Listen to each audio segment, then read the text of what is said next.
Maria arrived early that evening, clutching a small black handbag and the thin folder that held her sheet music. The Grand City Concert Hall stood before her like a palace of sound, its marble pillars glowing softly under the yellow lights.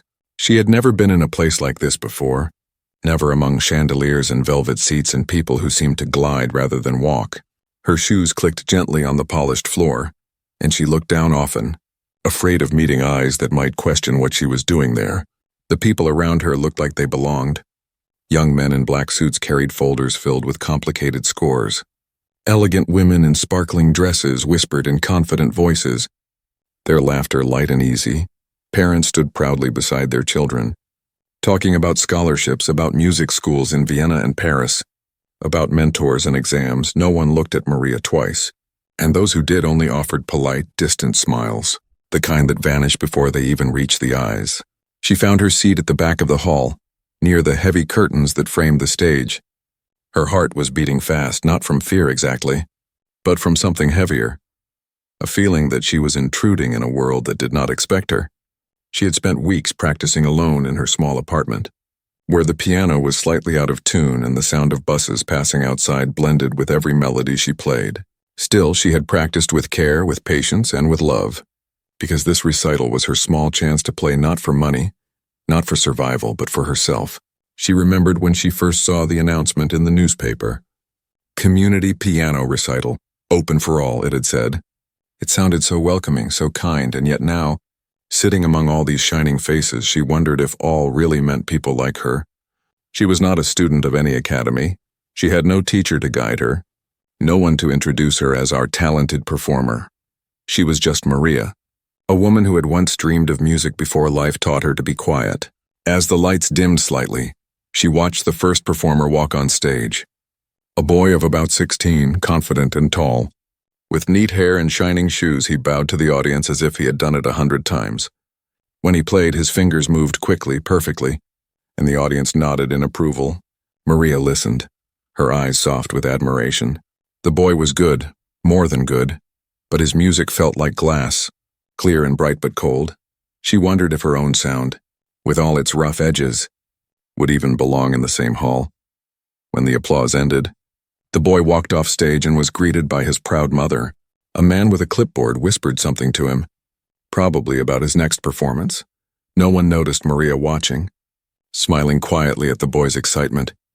She remembered being that age once, sitting at an old upright piano her father had rescued from a junk shop. He had told her that even broken things could make music if treated with care. Those words had never left her, even after her father was gone. Even after her dreams had turned into long workdays and silent nights. Another performer followed, a young woman in a silver gown whose hands seemed to dance more than play. Her piece was fast and glittering, full of movement, and the crowd loved it. Maria clapped too, though her palms were slightly damp and her heartbeat grew heavier. She was next after 3 more performers. Her name, written in small letters on the program, looked so plain compared to the others. No academy name, no awards. Just Maria Ramos, original composition. She wondered if people would think it was a mistake, that perhaps her name had been printed by accident, between performances. People chatted about tone and tempo and technique. Maria listened but said nothing. She didn't speak their language, not English, but the language of confidence, of belonging. She looked around and thought about leaving, just slipping away before her turn came.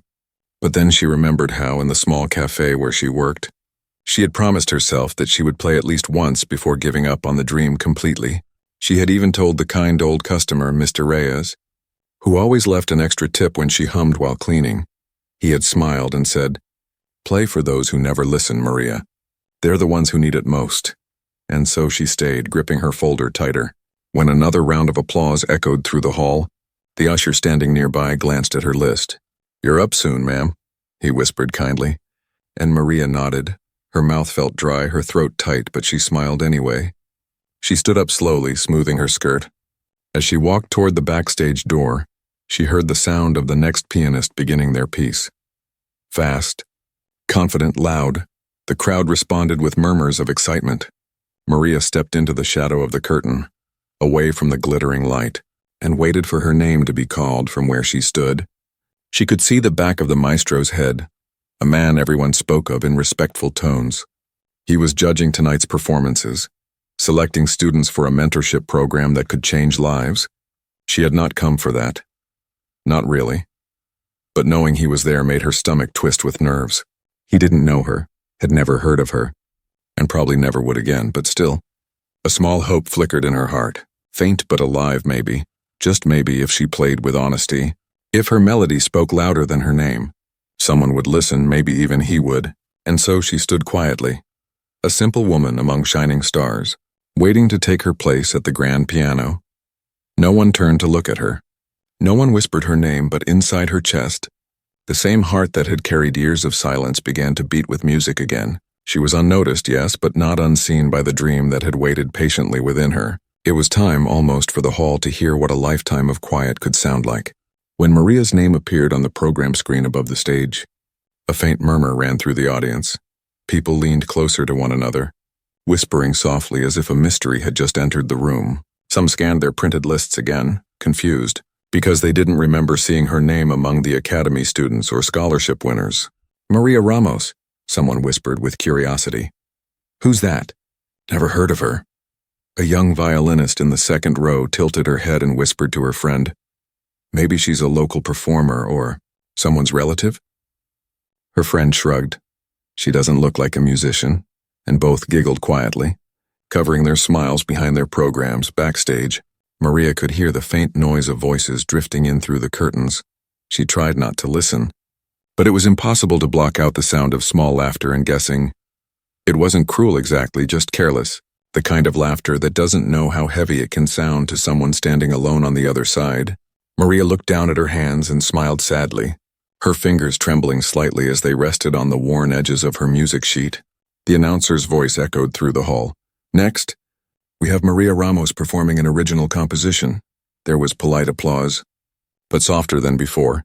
No cheers, no excited whispers, just a kind of polite curiosity that comes before a mistake. Maria took a deep breath, stepped out from behind the curtain, and faced the sea of faces. The bright stage lights blurred the audience into a soft golden haze, and for a moment, she could pretend they weren't there, but she could still feel their eyes, curious, unsure, waiting to decide what they thought of her. As she crossed the stage, she heard one of the judges whisper to the maestro, "Original composition? That's unusual for this event." The maestro didn't respond. He simply adjusted his glasses and folded his hands, his expression unreadable. Maria reached the piano bench and bowed slightly. Her heart beat faster, not because she was afraid of playing wrong notes, but because she was afraid of being invisible even after she played. She sat down, placing her music sheets carefully on the stand. Though she knew she didn't need them, she had played this melody so many times that it had become part of her heartbeat. Still, having the paper there made her feel safer, like a child holding a blanket in the dark. Her fingers hovered above the keys, but before she could play, she caught sight of something. A woman in the second row whispering behind her gloved hand. It wasn't anger she felt, but a soft ache, like being reminded that she didn't belong, not yet anyway. She took a deep breath and tried to calm the shaking in her hands. Her mind went back to the nights she had practiced in her apartment. Sometimes the neighbor would bang on the wall, shouting for her to stop playing so late. Sometimes she would pause and laugh quietly to herself, thinking, even the walls don't want to hear me. But tonight, those same tired hands that had worked 100 factory shifts were going to speak in music instead of words. For once, she would not apologize for making noise. Behind the maestro, a few students were exchanging quiet smirks. One of them whispered, "This should be interesting." They expected mistakes. Hesitations, maybe a clumsy rhythm after all. She looked nothing like the confident young performers before her. No sleek dress, no polished posture, no air of privilege. Just a plain woman with a shy smile and a trembling voice when she had introduced herself to the organizer earlier that evening.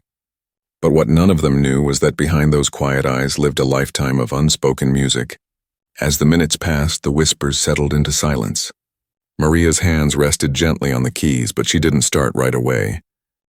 She waited, and not for courage, but for stillness.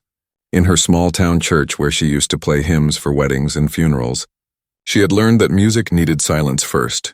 The hush before the first note was sacred, and when she finally pressed the first key, it wasn't a sound that came out. It was a confession. Soft, trembling, but true, the melody rose like a voice learning to speak again after years of silence. It wasn't polished or perfect, but it carried warmth. Each note seemed to fall gently into the next, as if she were telling a secret that only the piano could understand.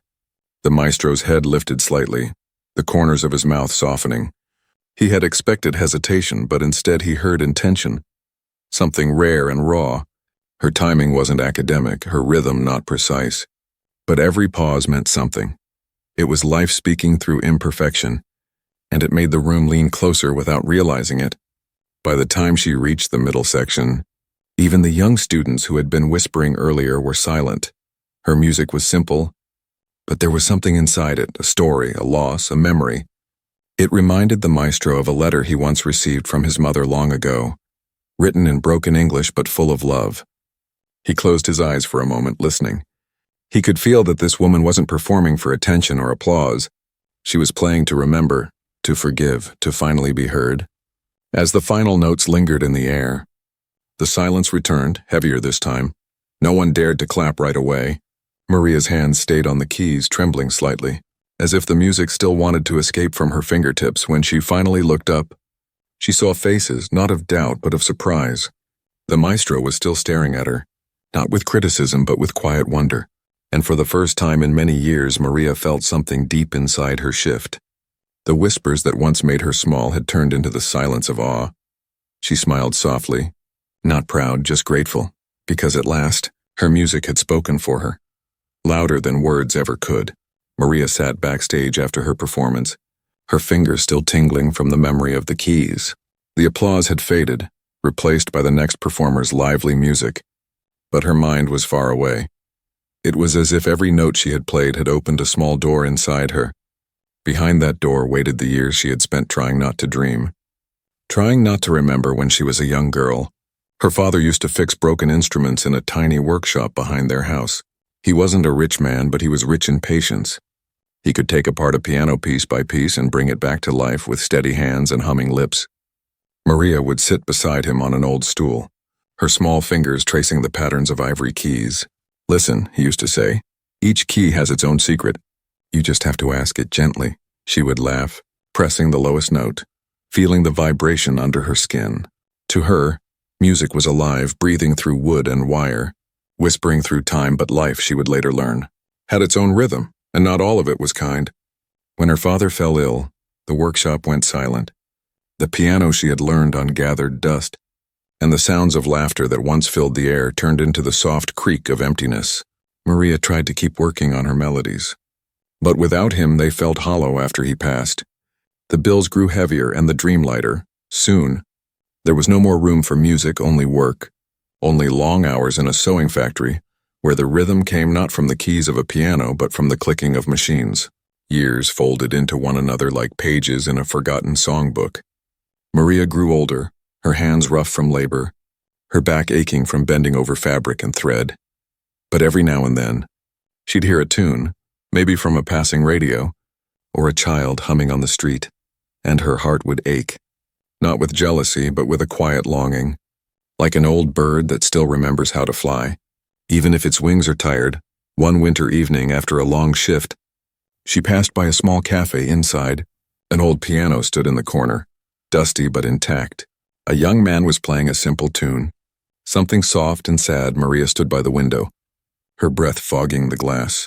For a moment she forgot the cold, the bills, the years. All she felt was the pull of something ancient inside her, a promise she had once made to herself.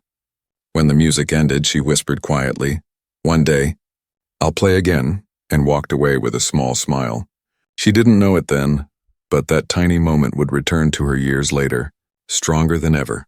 The next morning, she began saving small amounts from her paycheck. It wasn't much, a few coins here, a few bills there, but it was enough to start dreaming again. After months of saving, she found an old upright piano being sold by a retired teacher. It was scratched and missing a few keys, but when she pressed the middle C, the sound filled her small apartment with warmth. It felt like a friend had returned after a long silence. From that day on, every night after work, Maria played. Sometimes her neighbors complained. Sometimes they listened quietly through thin walls. She didn't care either way, because for her, Each note was a small rebellion against the years that had tried to silence her. The melodies she wrote were not perfect, but they were honest. They spoke of long walks home, of quiet dinners alone, of dreams stitched between moments of exhaustion. Her music carried the smell of rain, the hum of factory machines, and the memory of her father's laughter. It carried the life she had lived, all of it.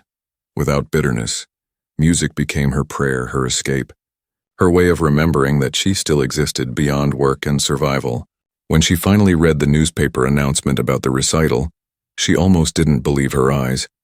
Community piano recital, open to all. She cut it out carefully and placed it on her small kitchen table. For a week, she stared at it every night, her heart torn between hope and fear. She was no longer young, and she wondered if it was foolish to even try. But then she remembered her father's voice, gentle and sure. "It's never too late to ask the keys to tell your story," he had said once. So she filled out the application form. Her handwriting a little shaky, she mailed it, half expecting to never hear back. But 2 weeks later, a letter arrived inviting her to perform. She had to sit down when she read it, her hands trembled, and she whispered softly, "Papa." They said yes. From that day forward, she practiced with devotion, not to impress anyone, not to win anything, but to honor the years she had lost. Each night, she lit a small candle beside her piano, as if her father were there listening. Sometimes she made mistakes. Sometimes she cried halfway through a song, but she never stopped playing, because every note was a way of reclaiming her life. And now, sitting backstage in the present moment, Maria smiled to herself. The weight of years no longer felt like chains, but like roots, deep, strong, unshakable. Every hardship, every sleepless night, every tear had brought her to this moment, to the grand piano, to the maestro, to the audience who had once doubted her. Her music was not made of perfection, but of truth. And that truth had survived everything life had thrown at her. As she waited for her next turn on stage, she whispered quietly to herself, "I carried the years, but they also carried me." And in her heart she knew her story had only just begun. The stage felt enormous and Maria felt impossibly small. The moment she stepped into the light, everything around her disappeared. The whispers, the crowd, even the maestro sitting in the front row. All she could hear was her own heartbeat echoing inside her chest, steady but unsure. The grand piano stood in the center of the stage like a sleeping creature made of black glass, shining under the soft glow of golden lights. She had never seen anything so beautiful, so perfect and so intimidating all at once. Her shoes clicked quietly on the floor as she approached it, the sound swallowed by the hush of the waiting hall. She could feel hundreds of eyes on her back. Heavy and curious, her palms were damp and her fingers twitched slightly, brushing against the smooth edges of her music folder. She placed it gently on the stand and glanced around. Every detail of the stage looked too perfect. The polished keys, the velvet curtains, the gleaming brass of the pedals. It felt like a world made for someone else, not for a woman who had learned to play on a cracked piano beside a window that rattled with every passing bus. A low cough came from somewhere in the audience. The maestro adjusted his seat, folding his arms, his face calm but unreadable. He looked at her as if waiting to see what kind of mistake she would make first. Maria swallowed hard and looked down at her hands. They were trembling slightly, not from fear of failure, but from the weight of everything this moment meant to her. For years she had played for no one, and now, all at once, she was playing for everyone. She sat on the bench, and immediately it felt wrong. It was too smooth, too polished, too grand. She was used to the creak of her old piano stool back home, the one that wobbled slightly when she leaned to the left. Here everything felt foreign. The scent of wax and wood, the faint hum of the air conditioner, the silence waiting to be broken. Her reflection shimmered faintly on the glossy surface of the piano lid. For a second she didn't see herself as she was. She saw the little girl sitting beside her father, feet dangling, laughing as she pressed the wrong notes again and again. She closed her eyes, and for a moment, the grand concert hall became her father's workshop again. Small, warm, and filled with music that didn't need to be perfect. A voice from the back whispered, "What's she waiting for?" Someone else sighed softly, the kind of impatient sound people make when they expect disappointment. Maria opened her eyes, the spell broken, and took a slow, steady breath. Her fingers hovered just above the keys, so close that she could feel the cold breath of the piano against her skin. This was the moment, the thin line between silence and sound, between who she had been and who she might become.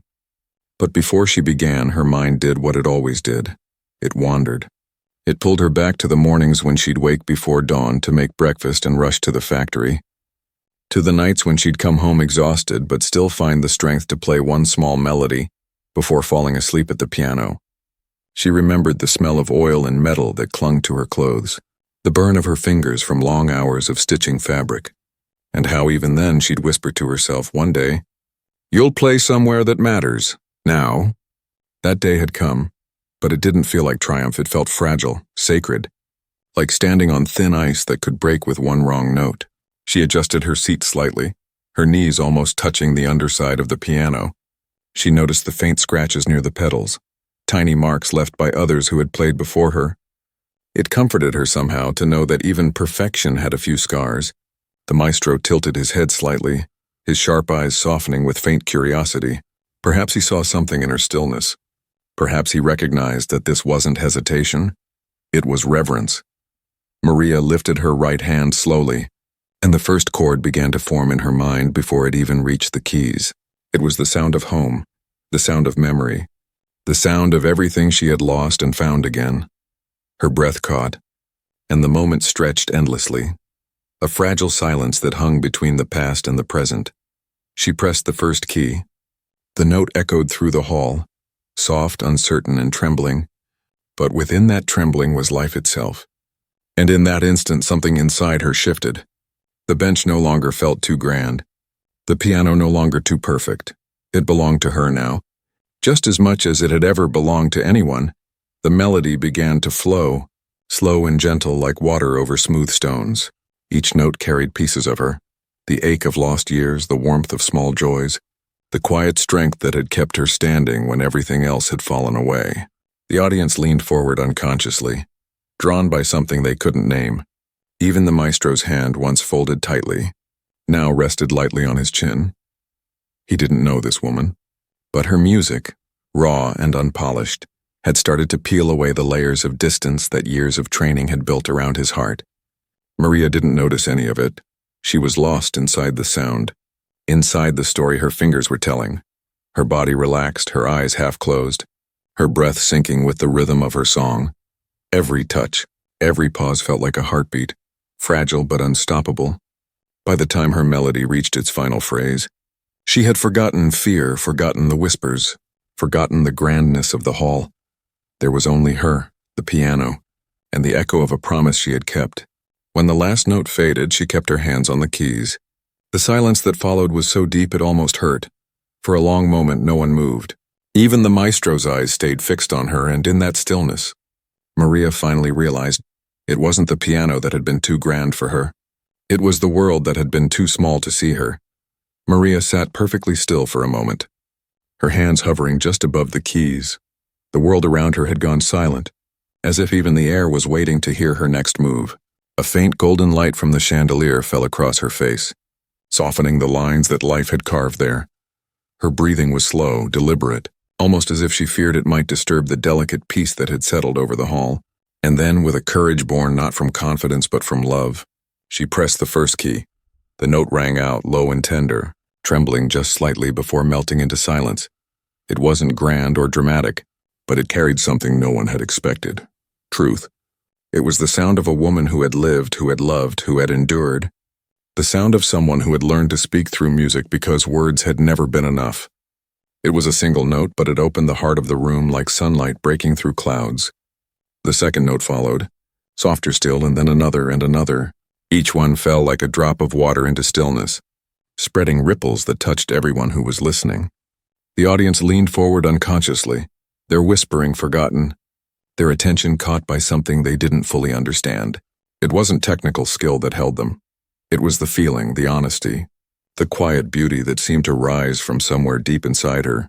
Maria closed her eyes. She wasn't in the concert hall anymore. She was back in her father's workshop, the scent of varnish and dust filling the air. She could hear him humming in the corner, his soft voice keeping time as he tuned a string. She felt the warmth of the sunlight through the window, the creak of the wooden floor beneath her feet. Every key she touched was a memory, of laughter, of loss, of long evenings spent dreaming beside a man who had taught her that broken things could still make music. The melody began to grow, her fingers once uncertain, now moved with quiet confidence. The left hand laid down a slow, steady rhythm, the heartbeat of her story, while the right hand painted colors above it. There were no flourishes, no showy tricks, only emotion, pure and unguarded. The maestro, who had been sitting with his chin resting on his hand, suddenly straightened, his eyes narrowing with surprise. He had judged hundreds of pianists, listened to countless competitions, but this was different. This was not performance, it was confession. The audience didn't know her history. They didn't know the factory floors, the empty nights, the candlelight practice, but somehow through the music they felt it. They felt the weight of years in the slow rising chords. They felt the softness of forgiveness in the way her fingers lingered on certain notes. They felt her sorrow, her hope, her gratitude. It was as if she had turned her whole life into sound, and each person in the hall could hear a part of their own story inside it. At the back of the hall, a young boy whispered to his mother, "She plays like she's remembering something," and his mother, who hadn't touched her piano in years, felt tears sting her eyes. Even the ushers standing by the door had stopped moving. The world beyond the stage no longer mattered. There was only this moment, this music. Halfway through the piece, Maria's right hand hesitated, just for a breath, before pressing a chord that trembled like a sigh. She hadn't written that part, it came to her now, as if whispered by her father from somewhere unseen. The chord was wrong, but it was perfect. It bent the melody slightly, giving it pain, giving it soul. The maestro inhaled sharply, not from criticism, but from awe. He recognized what had just happened. It was the mark of a true artist, one who lets feeling lead where logic cannot. As she continued, the melody changed shape. It rose higher, brighter, like dawn after a long night. Her body moved slightly with the rhythm, shoulders swaying gently, eyes closed, lost to the world. Every ounce of her fear, her exhaustion, her loneliness melted into sound, and as the song climbed, so did the room's heartbeat, and faster, fuller, alive. When she reached the final passage, something miraculous happened. The hall, once restless and uncertain, now held its breath as one. Even the maestro leaned forward, hands clasped, his usual cool expression gone, replaced by wonder. Maria pressed the last sequence of notes. Slow, tender, like a prayer. And when the final chord faded, the silence that followed was deeper than applause. It was the kind of silence that holds respect, the kind that says we have just witnessed something real. Maria kept her hands on the keys for a moment longer. She could feel the warmth of the wood beneath her fingertips. Her eyes opened slowly, and she saw the audience through a haze of tears she didn't remember forming. For a second, no one moved. Then, a single clap echoed from somewhere near the front, and another, until the hall erupted in sound. A wave of applause that rose and filled every corner of the room. People stood clapping with tears in their eyes. Some didn't even understand why they were crying. They just knew they had felt something they hadn't felt in a long time. The maestro stood too, his expression unreadable at first. Then he did something no one expected. He bowed his head slightly toward Maria. It was a gesture of acknowledgement, of respect, and for Maria it was everything. She had come here with nothing to prove and everything to share. And now, standing in that thunder of hands and hearts, she realized something powerful. She had not just played music, she had spoken to them, in a language only the soul could understand. The maestro had listened to thousands of performances in his lifetime. He had trained prodigies, conducted orchestras, and sat through endless hours of music that was perfect but empty. But when Maria began to play, something inside him stirred. Something he hadn't felt in years. At first he tried to analyze it, to measure it, to name the rhythm and structure, but after a few moments he stopped thinking altogether. Her melody didn't follow rules, it followed memory, and that was what made him still. He leaned forward slightly, elbows resting on his knees, eyes half closed. Her fingers were slow, deliberate. Yet each movement carried emotion far greater than any written note could express. There was no arrogance in her playing, no hunger for praise, only truth. And truth, he knew, was the rarest sound in music.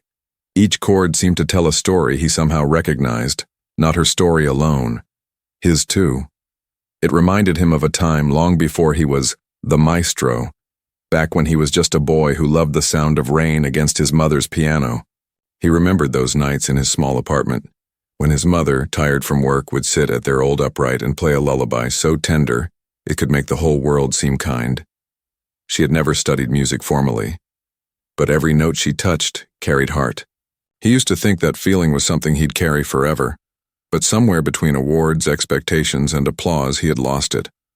Now, sitting there in that grand hall, watching this simple woman play, he felt it again. The warmth, the honesty, the aching beauty of imperfection. Maria's music wasn't smooth or precise. Her timing stretched like breath, sometimes too long, sometimes too short, but always alive. She would linger on certain notes, as if afraid to let them go. Then she would release them suddenly, like someone setting free a memory that had been held too tightly. It was this unpredictability that caught the maestro off guard. He couldn't predict her next note, and for once he didn't want to. Around him the audience had fallen into silence. No one whispered anymore, no one shifted in their seats. Even the air felt heavier, as though the entire hall was holding its breath. The maestro's assistants, who usually took notes beside him, sat motionless, pens forgotten, eyes fixed on the stage. They had never seen him this way before. He, the man who judged with sharpness and precision, now sat utterly still, not as a critic, but as a listener. He studied Maria carefully, her back straight but not stiff, her shoulders rising and falling gently with each phrase. Her eyes were closed, yet it was as if she saw more than anyone in the room. Her hands were not graceful in the polished sense. They bore the marks of years of work, of labor. But on the keys, those same hands became something else entirely. They became instruments of truth. He could see her fingers tremble, then steady, then tremble again. And each movement told a story he didn't need words for. As she played the middle section, the melody deepened. It grew darker, slower, filled with longing. The maestro felt a lump rise in his throat, a strange feeling for a man so composed. He wasn't sure if it was sadness or admiration or something between the two. Her pauses were as meaningful as her notes. When she stopped, even for half a second, the silence between the chords felt like confession. She wasn't performing, she was remembering. And in that remembering, she made everyone else remember something too. A first love, a loss, a goodbye that never quite faded. When her melody shifted upward again, soft and trembling, the maestro closed his eyes completely. He could almost see it. The years that had shaped her, the loneliness, the resilience, the quiet strength. He realized that what he was hearing was not just music, but life itself translated into sound. It was messy, unrefined, utterly human, and heartbreakingly beautiful. He thought of all the times he had silenced emotion in favor of precision, all the students he had corrected, telling them to control their feeling instead of letting it breathe. And he wondered, sitting there with tears burning behind his eyes, how much beauty he had unknowingly destroyed in his search for perfection. Maria reached the final chorus and her right hand trembled slightly. The maestro noticed it, a tiny tremor that could have been nervousness, but he knew better. It was love, the kind of trembling that comes when the heart and the hands finally speak the same language. When her last note came, it wasn't loud, it wasn't showy. It was a whisper, a soft goodbye that lingered like perfume long after the sound had faded. The maestro didn't move. His applause came later than everyone else's, not because he was hesitant, but because he couldn't. He sat frozen in his seat, feeling the echo of that final note in his chest. He wanted to speak to her, to ask her where she had learned to play like that, but he knew the answer. She hadn't learned it anywhere. She had lived it, and no academy could ever teach what living could. When the applause thundered around him, he finally rose, slowly, deliberately. Maria looked up from the bench, surprised, as the maestro, the same man who rarely showed emotion, bowed his head slightly.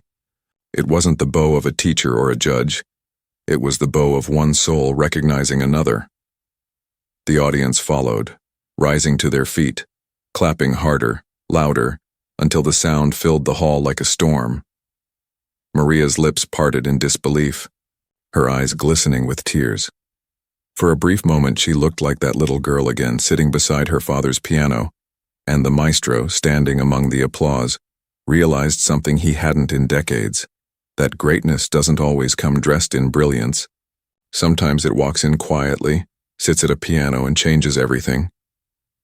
For a long moment after the final note faded, no one moved. The grand hall seemed to forget how to breathe. Maria's hands stayed frozen above the keys, her fingers still curved in midair as if the music hadn't yet let her go. Her heart was racing, not from excitement but from the quiet disbelief that she had actually finished. She had played her song, her truth, in a room full of strangers who had once doubted she even belonged there. And then it happened. A single clap, soft but clear, echoed through the silence. It came from the maestro, his hands meeting slowly, deliberately, his expression unreadable but his eyes glistening in the golden light. That one sound seemed to break a spell. Another pair of hands joined, then another. Within seconds, the hall erupted into applause so loud it seemed to shake the very air. The sound rolled through the seats like a wave, rising, swelling, crashing around her. Maria blinked, her breath catching in her throat. For the first few seconds, she didn't understand what was happening. She had expected polite clapping, maybe a few kind smiles before the crowd moved on. But this was something else. People were standing, rising to their feet one by one, their hands moving faster, their voices lifting in cheers. She could see faces now, bright with tears and wonder. Even those who had whispered earlier were clapping, their earlier doubts drowned out by the sincerity of the moment. The maestro remained standing, his hands still clapping slowly but firmly. He didn't speak, didn't smile, but the respect in his eyes said everything words never could. Maria felt her chest tighten as emotion welled up inside her, like a flood she could no longer hold back. Her lips trembled, and she lowered her head slightly. Overwhelmed by the sound, the applause didn't fade.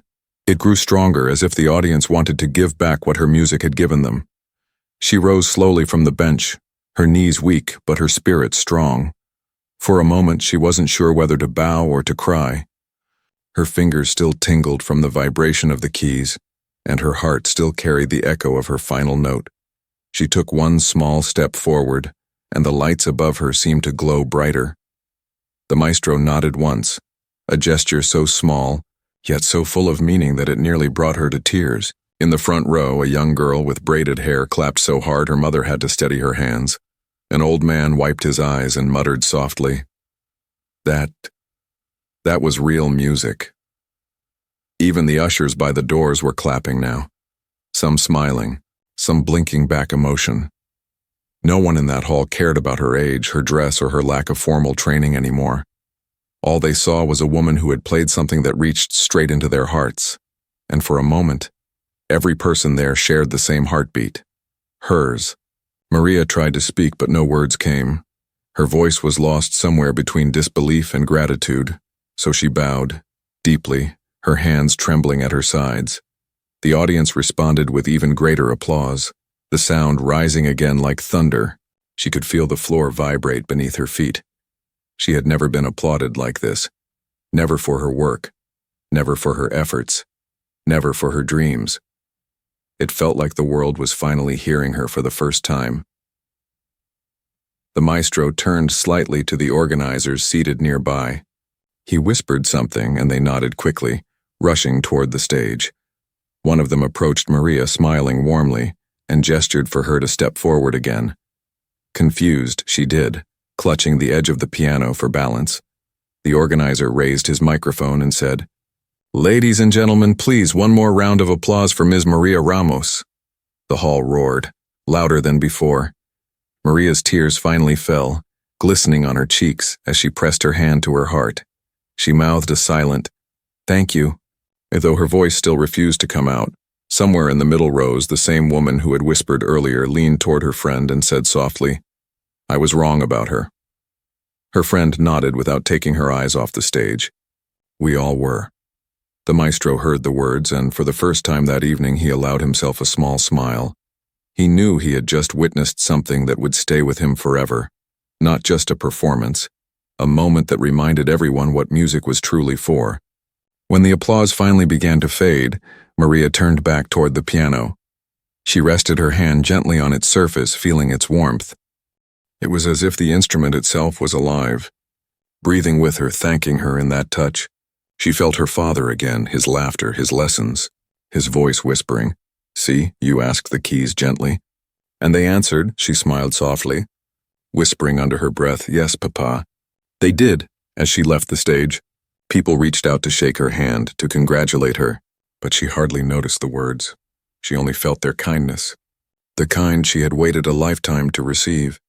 Behind the curtain, she paused for a moment, her legs weak, her eyes full of tears, but her heart light as air.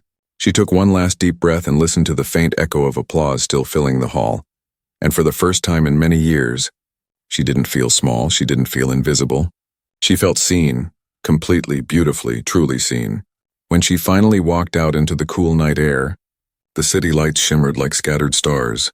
She stood for a moment, closing her eyes, letting the sound of her name still ringing in her ears wrap around her like a gentle song. And as she began her quiet walk home, she whispered to the night, "I played for love." And they heard me. Her smile was soft, her step light, and though the applause had ended, its echo lived inside her. Long after the hall had gone dark, her melody still played, not on the piano, but in every heart that had listened. The night air felt soft against Maria's face as she stepped outside the concert hall.